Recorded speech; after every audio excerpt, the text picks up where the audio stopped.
કવિતાઓનો set આવે છે 700 રૂપિયા. એમાં દરેક મહાપુરુષોના જીવન ચરિત્રો છે, એ તમે વાંચી શકો છો. તો એમાં જે પણ સારા પુસ્તકો છે જેનાથી તમને આનંદ આવે, તમે દુઃખી ના થઈ જવા જોઈએ, એ પુસ્તકો તમે વાંચી શકો છો.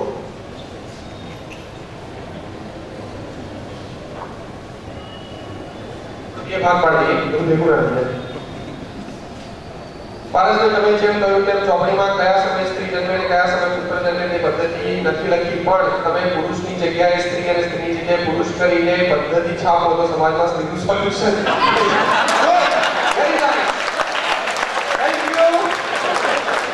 જેનો વિચાર છે બહુ ઉત્તમ વિચાર છે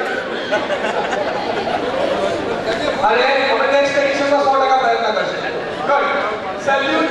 જેનો પણ વિચાર તમને કોઈ માન છે. હરણ્યકશ્યપના પુત્ર પ્રહલાદ કેમ સંસ્કારી હતા? તો આપણે આગળ જ વાત આવી ગઈ કે પ્રહલાદ એની માતા કયાજુ એના કુટુંબમાં હતા ત્યારે 9 મહિના એ નારદજીના આશ્રમની અંદર રહ્યા અને નારદજીએ એને સંસ્કારો ભક્તિભાવની વાતો કરી જેથી કરીને પ્રહલાદ જન્મ્યા, એ સંસ્કારી જન્મ્યા. બાળકના જન્મ સમયે તમારી બુકમાં લખેલ છે કે બાળકની લંબાઈ 22 ઇંચ હોય છે, પરંતુ તેની બધાની લંબાઈ એટલી હોતી નથી. તેનું શું કારણ છે? આ જનરલ વસ્તુ છે. ઘણી વસ્તુ કેવું છે કે ભાઈ તુલસી, તો તુલસીનું પાન કેટલું હોય? આટલું હોય 1 ઇંચ, પણ અમુક રામ તુલસી આવે 3 ઇંચનું પાન હોય. સમજાય? શ્યામ તુલસી હોય તો નાનું પાન, તિલક તુલસી હોય તો પાન જુદું હોય.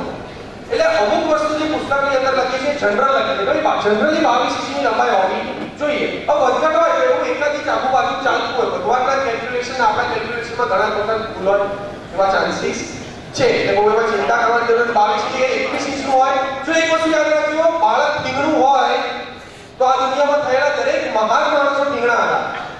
સચિન તેંડુલકર, મહાત્મા ગાંધી, સોક્રેટિસ, બધા જ જોઈ લો, બધાની હાઈટ 5 ફૂટ 2 ઇંચ થી 5 ફૂટ 5 ઇંચ સુધી હતી. એટલે મહાન માણસો ઠીંગણા પણ હોય અને મહાન માણસો લાંબા હતા, એટલે ચિંતા ના કરતા લાંબા લોકો. એટલે આપણે એવું માનવાનું, એમાં બહુ ચિંતા કરવાનો વિષય નથી. તમે એવું કહ્યું છે કે સારા બાળક માટે સારા માતા પિતા ભાગ ભજવે છે, પણ બંનેમાંથી એક ખરાબ રસ્તે હોય તો સારું બાળક આવે? હિરણ્યકશ્યપનું ઉદાહરણ છે, એ ખરાબ રસ્તે છે, પણ માતા એટલી સારી થઈ જવી જોઈએ. જો પિતા ખરાબ હોય તો પ્રયત્ન એ કરવાનો કે પિતાને સમજાવવાનો, એનો રોલ સમજાવવાનો, એની અગત્યતા સમજાવવાની. પણ છતાં જો પિતાને વ્યસન હોય, વૈચારિક રીતે કોઈ પ્રશ્ન હોય, ગુસ્સો હોય, ઝઘડા થતા હોય, કંઈ પણ થતું હોય, તો માતા જેટલા સારા થઈ જાય એટલું સારું બાળક જન્મી શકે. ચિંતા ના કરતા. જોડિયા બાળકોમાં ફિઝિકલ સિમિલારિટી હોય છે તો મેન્ટલ ડિફરન્સ શા માટે? Very nice. જોડિયા બાળકોનો પ્રશ્ન બહુ જ અગત્યનો છે. એના ઉપર અત્યારે પણ સંશોધન ચાલી રહ્યા છે.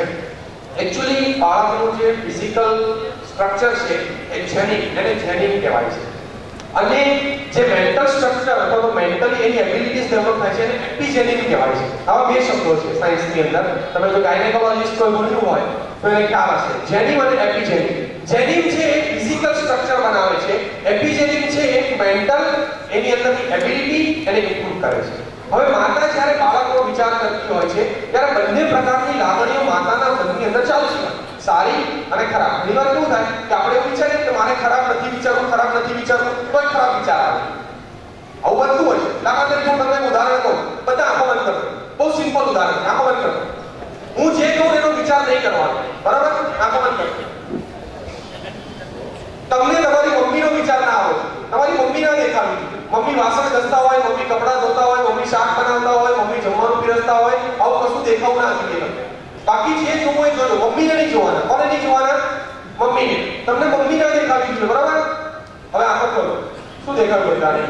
મમ્મી જ દેખાય. તમે ના દેખો, કારણ કે વારે વારે તમે શું કરો? મમ્મી ના દેખાય, મમ્મી ના. તો દેખાય શું? મમ્મી.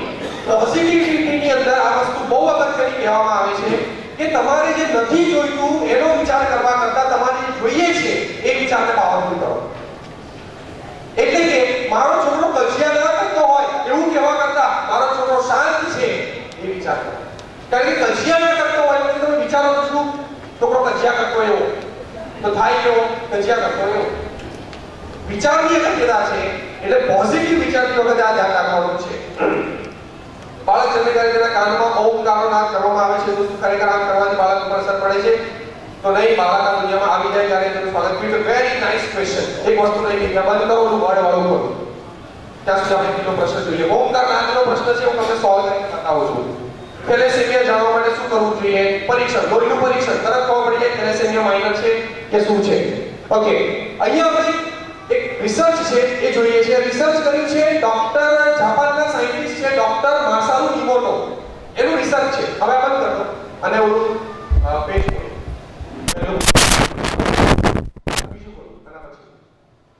આ પાણી છે. એને શું કર્યું કે પાણીનો એક નમૂનો લીધો અને પાણીના નમૂનાને મૂકી અને એનો ફોટો પાડ્યો માઇક્રોસ્કોપ. ફોટો પાડ્યા પછી એને આવો ફોટો જોવા મળ્યો કે પાણી આવું છે. પછી એને શું કર્યું, એ પાણીના નમૂના આગળ ઓમ આવો બોલ્યો અને પછી ફોટો પાડ્યો. નેક્સ્ટ પાણીનો નમૂના આવો બોલ્યો. આ હું કહેતો ડોક્ટર માસારુ ઇમોટો જાપાનના સાયન્ટિસ્ટ છે. ઓમ, સંગીત, શુભ સંગીત, આ બધાની અસર આપણા અણુએ અણુ પર એટલે જ આપણે કહેવાય છે કે ભગવાનને થાળ જમાડીને ખાવું જોઈએ. રોજ ભગવાનને જમાડીને, કે ભગવાનને જમાડવા માટે તમે જ્યારે શુભ વિચાર કરો તો એ વસ્તુ છે એની અંદર પણ શુભ ભાવના આવે છે. અને અલગ કરતા પણ એક મિરેકલ વસ્તુ છે. એ માણસે પ્રયોગ કર્યો. એને બે બરણી લીધી, બે બરણી લીધી, બંને બરણીની અંદર એને ચોખા એટલે ભાત, રાંધેલા ભાત ભર્યા એક જ સરખા. બંનેમાં થોડું પાણી નાખ્યું, બંનેને સીલ ટાઈટ કરી દીધી. સીલ ટાઈટ કરીને એક ઉપર એને લખ્યું આઈ લવ યુ. શું લખ્યું? આઈ લવ યુ. બીજા ઉપર લખ્યું આઈ હેટ યુ. શું લખ્યું? I hate. અને બંને પાણી આવીને એક ટેબલ ઉપર એક રૂમમાં મૂકી દીધી. રોજ એક પાણી પાસે જાય, એક પાણી ઉપર જઈને હાથ મૂકીને કે આઈ લવ યુ દિલથી બોલે આઈ લવ યુ. અને બીજી પાણી જોડે જાય અને દિલથી કે આઈ હેટ યુ. રોજ દિવસમાં 3 વાર આવું કરવાનું. 1 મહિના સુધી એને આ પ્રયોગ કર્યો. અને 1 મહિના પછી શું થયું? નેક્સ્ટ ઉભા આને લાર્જ કરો. કરો લાર્જ.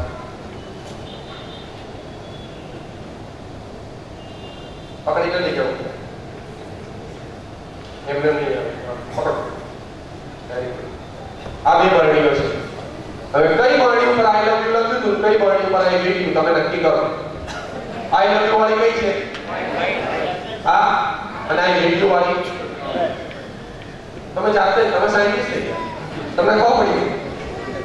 કહેવાનો મતલબ કે નિર્જીવ ભાગ ઉપર પણ તમારા વિચારો, તમારા શબ્દો, તમારી લાગણીઓની અસર થાય છે. એ ભાગ બગડી જાય છે જેને તમે આઈ હેટ યુ કહો છો, અને ભાગ એવા એવા રહે છે જેને તમે આઈ લવ યુ કહો છો. તમારી લાગણી, તમારા વિચાર, તમારા શબ્દોની અસર આ હું નથી કહેતો, જાપાનના સાયન્ટિસ્ટ કહે છે અસર થાય છે. તો બાળક સજીવ છે એના ઉપર તો અસર થાય ને થાય જ. કોઈ સવાલ જ નથી. હું મારો જાત અનુભવ જણાવું છું કે મને એવી ઈચ્છા હતી કે મારું બાળક ઊંચું અને મજબૂત ખડતલ બુદ્ધિશાળી બાળક જોઈએ, તો તે પ્રમાણે બાળક મળ્યું છે. બીજું બાળક મારે સુંદર બાળકી જોઈએ હતી. હું પોતે દેખાવે સામાન્ય છું, પણ મારે પુત્રી સુંદર જોઈતી હતી, તો મારી પુત્રી ખૂબ જ સુંદર આવી. Very good. કોણ છે હવે? ઊભા થાય. ખાસ આપણે એને ધન્યવાદ આપીએ પ્લીઝ. જેનો પ્રસંગ હોય. Very nice, good. Give you the hand. અહીંયા આગળ છે. ભાઈએ પ્રશ્ન લખ્યો. Very good. તો આ ઉદાહરણો આપણા સમાજમાં છે. આમાં કઈ નવું નથી. Very good. હું મારો જાત અનુભવ કહું છું કે ગર્ભ સંસ્કારમાં જેટલું બહેનોનું મહત્વ છે એટલું ભાઈઓનું જે મહત્વ છે. આમાં જે ભાઈએ આજે ગર્ભ સંસ્કારની વાત કરી તો મને આ સમયે પોતાને 0% નોલેજ હતું જ્યારે મારા મેરેજ થયા ત્યારે. પણ મને મનમાં એક એવું હતું કે મારે જે બાળક જોઈએ એ ખૂબ ઊંચું હાઈટ વાળું, મજબૂત, કરતા અને ખૂબ બુદ્ધિશાળી. તો મારો બાળક આજે ઇંગ્લિશ મીડિયમમાં સ્વામિનારાયણ ગુરુકુળમાં ભણે છે. તો એ ભણવા બેઠો ત્યારથી આજ સુધીમાં એનો પહેલો નંબર જ આવે છે. સામાન્ય આવતો પણ બીજી મારે પુત્રી જ જોતી હતી, તો મારે પુત્રી આવી અને ખૂબ જ સુંદર છે. આજે મારી સાથે બોલાવે છે. અશ્વિનભાઈને ખૂબ આભાર કે એમણે આપણી વાત પર શું ઉડાડ્યું. આપણે જે વાત કરીએ છીએ એના જીવંત ઉદાહરણો આપણી વચ્ચે જ છે. તમારી અંદર પણ ઘણા બધા એવા છે. માતા પોતાના બાળકને સ્તનપાન 2 થી 3 મહિના જ કરાવે છે, તે યોગ્ય છે કે નહીં? નથી. કમસે કમ 4 મહિના, મેક્સિમમ 6 મહિના. 4 મહિના સુધી સ્તનપાન આપણે 6 મહિના સુધી ચાલુ રાખવું જોઈએ. 4 મહિના સુધી તો એટલું સ્તનપાન, બીજું કશું જ નહીં. 4 મહિના પછી તમે એને થોડું પાણી આપો, દાળનું પાણી આપણે બધું જે કે ચાલુ કરવું 4 મહિના પછી, પણ 4 મહિના સુધી તો કેવળ સ્તનપાન અને 6 મહિના સુધી ચાલુ રાખી શકો. એનાથી આગળ જ્યાં સુધી રાખવું હોય મને વાંધો નથી. ઘણા લોકો એવું કહે છે કે જ્યારે સ્ત્રીને બીજ રહે છે ત્યારબાદ પ્રથમ જેના પર દ્રષ્ટિ પડે તેવું બાળક થાય છે તેવું શક્ય છે. પ્રથમ જેના પર દ્રષ્ટિ પડે એનો મતલબ કે જેનું ચિંતન કરે. ઘણી વસ્તુ શાસ્ત્રોમાં છે ને એ આમાં શું કહેવાય સ્ત્રોત્ર સ્વરૂપે ક્યાં એને કોડવડ ભાષામાં લખ્યું કે પ્રથમ જેના પર દ્રષ્ટિ પડે. એક્ચ્યુઅલી પ્રથમ જેના પર દ્રષ્ટિ પડે ને એનો મતલબ કે તમને યાદ રહી જાય છે. હવે જોજો તમને કોઈ પણ તમારા કોલેજની અંદર તમે ભણતા હો ત્યારે જે છોકરી તમે પહેલી વાર જોઈ તમને યાદ રહી ગઈ હોય, ભલે ગમતી હોય ના ગમતી સીધી વાત છે, પણ યાદ રહી જાય. એટલે પ્રથમ દ્રષ્ટિ પડવી એટલે એને સતત યાદ રાખવી અથવા તમને યાદ રહી જાય છે એનો મતલબ એવો છે. તમે કયો કહો છો કે એક પેઢી પાછળ 40 લાખ પેઢીમાં આવે જેવા બાળકો જન્મે કે છે, પણ એ એને માતા પર આધાર છે કે સંસ્કાર તો માત્ર જન્મથી મળે છે, તો માતા પર આધાર છે કે કેવી રીતે કેવા આવે એની પાછળ પેઢી પણ તેવી જ થાય. બરોબર છે. માતા 40 લાખ અસંસ્કારી બાળકનું કારણ એ છે કે એ સંસ્કારની અંદર માતા અસંસ્કારી છે એટલે ગર્ભ સંસ્કાર નહીં આપે. બાકી ગર્ભ સંસ્કાર આપે તો તમે 40 લાખને ઘટાડી શકો છો અથવા 40 લાખ થવા ના દો. બાળક મોટું થઈ જાય પછી 15 થી 20 વર્ષનું થાય એ જ્યારે ખરાબ આદત પડે છે સિગરેટ દારૂ વગેરે, તો ગર્ભ સંસ્કાર જેટલી કિશોર સંસ્કારની જરૂર લાગે છે 100% છે. એની માટે પણ બીજા ઘણા બધા પ્રયત્નો ચાલે છે. પણ જો તમે તમારા બાળકોને ગર્ભની અંદર જ એવા સંસ્કાર આપો કે વ્યસની ના થાય તો હું તમને ગેરંટી આપું છું કે બાળક જિંદગીભર સિગરેટને હાથ નહીં લગાવે.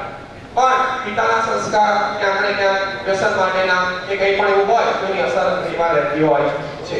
સંગીતની બાળકને મગજ પર કેવી અસર થાય છે? કોઈ ટાઈપનું મ્યુઝિક સાંભળવું જોઈએ. શાસ્ત્રીય સંગીતની સૌથી સારી અસર થાય છે ઘણી વખત આના તમે ફોટોગ્રાફ્સ પાડેલા છે કે તમે એકદમ હોરર મ્યુઝિક બાળક ગર્ભમાં હોય અને હોરર મ્યુઝિક સંભળાવે અને અત્યારે મેં એનું રિસર્ચ ચાલે છે એકચ્યુઅલી લાઈન નથી શક્યો કારણ કે રિસર્ચ પ્રોસેસમાં છે ડોક્ટરો સાથે. તમે હોરર મ્યુઝિક સાંભળે માતા અને બાળકનો ફોટો પાડે તો ગભરાયેલો બાળકનો ફેસ આવે. અત્યારે મોડી ટેકનોલોજી આવી ગઈ છે ને, તમે ગર્ભનું તમે અંદર બાળકનો ફોટો જોઈ શકો તો ગભરાયેલો બાળક દેખાય અને તમે ઓમ અને સારું સંગીત અને શાસ્ત્રીય સંગીત તો બાળકનો હસતો ચહેરો તમને દેખાય. આવા ફોટોગ્રાફ્સ પણ તમને પ્રાપ્ત થયા છે. ફિઝિકલી મનથી તો પ્રફુલ્લિત હોય પણ દેખાવમાં પણ પ્રફુલ્લિત. 4 મહિનાનો ગર્ભ છે, બાળકની કિડની 5.7 છે તો બાળકને કઈ મૂર્ખાપણ કહેવાય. જો ગર્ભની અંદર કોઈ પણ પ્રકારની પ્રશ્નો હોય તો તમે એને તમારા વિચારોથી બદલી શકો છો. આપણે કોણ ઉદાહરણ છે લેખક નો પ્રશ્ન છે એક લેખક છે નેપોલિયન હિલ નામના લેખક છે, કદાચ કોઈના પુસ્તકો વાંચ્યા હશે. એને પોતાની જે બાળક જન્મવાનું હતું એની કર્ણેન્દ્રિય ડેવલપ નથી થઈ, કામને ડેવલપ કરતા હતા. એટલે જ્યારે સોનોગ્રાફી કરી એટલે એને કીધું કે તમારો બાળક સાંભળી નહીં શકે કારણ કે એના કાન ડેવલપ થયા નથી અને હવે થશે નહીં. નેપોલિયન કે તમે ચિંતા ના કરો. નેપોલિયન હિલ રોજ એના પત્ની જ્યારે સૂતા હોય રાતના સમયે ત્યારે ગર્ભ પાસે જાય, એના પેટ ઉપર હાથ મૂકીને કહે કે બેટા તને એકદમ સુંદર કાન છે, તું બધું જ સાંભળી શકે છે, તું સાંભળવા માટે જ આ પૃથ્વી ઉપર આવી છે, સાંભળવું તું સારામાં સારું સાંભળી શકીશ, તારા કાનમાં કોઈ ખોડ ખબર નથી. આવી એને રોજ વાત કરે બને બાળકને, ગર્ભમાં રહેલા બાળકને, અને જાણીને આશ્ચર્ય થશે એના બાળકના એકદમ ડેવલપ કાન જન્મ્યો ત્યારે હતા. સાયન્સને પણ ચેલેન્જ આપી દીધી. ધેટ ઇઝ ગર્ભ સંસ્કાર. એટલે અત્યારે કદાચ તમને એવું લાગે કે બાળકની કિડનીમાં પ્રશ્ન છે, તમે સારા વિચારો રાખો. તમે માતા જો વિચારે મારી બાળકની કિડનીમાં કોઈ પ્રશ્ન નથી, મારી બાળકની કિડનીમાં કોઈ પ્રશ્ન નથી, તો 1% ચાન્સ છે કે પ્રશ્ન દૂર થઈ જશે. આવું અમે જોયું છે, અનુભવ્યું છે, એટલે તમને કહીએ છીએ. એક છોકરા માટે છોકરાનું ગુરુજી છોકરાના મમ્મીને કહે છે કે તમારો છોકરો દરિયા કિનારે ધંધો કરશે. માનવું કે નહીં, છોકરાની સામે કહેલું હતું ગુરુજી અને ઘર સંસ્કારનો થોડો વિભિન્ન વિષય છે. પણ હવે આમાં કેવું થાય કે તમને થાય કે બાળક કે આટલા બધા જવા તો આયા છે સારું.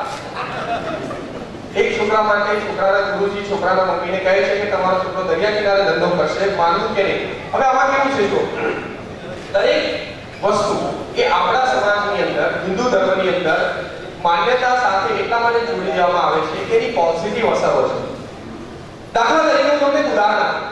અમારી પુસ્તક બાપુનગરની અંદર એક ડોક્ટરની બહેન છે, એ 8 વર્ષથી પ્રેગ્નન્સી નહોતી થતી, કન્સીવ જ નહોતી થતું. હવે એને પુસ્તક લીધું, પુસ્તક વાંચ્યું અને પ્રેગ્નન્સી જો હું કહેતો નથી હો, જે નથી થતું એ રહી જશે આ પુસ્તકથી, પણ એને રહી ગઈ. હવે એને શું થયું એટલે હવે